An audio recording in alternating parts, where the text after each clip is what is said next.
Today in this video I'll show you how to share song on Instagram Notes. But before we start, if you appreciate me making a video just like this, consider giving me a like and also subscribe if you're new. Okay, let's get started. To share song on your Instagram Notes, the first step is go on your profile picture at the bottom right corner and then click at the note next to your profile picture at the top left corner. Okay, when you're here, you see under your profile picture the song icon. But if you don't see this icon, make sure the Instagram app is up to date. You can check that in your App Store or Play Store. When you see this icon, click on it and choose the song that you want to play in your notes.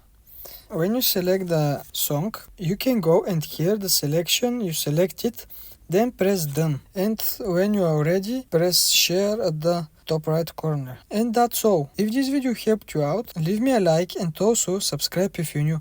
And if you want to see more helpful videos just like this, subscribe if you're new. And if you have any questions around the video, comment in the section down below.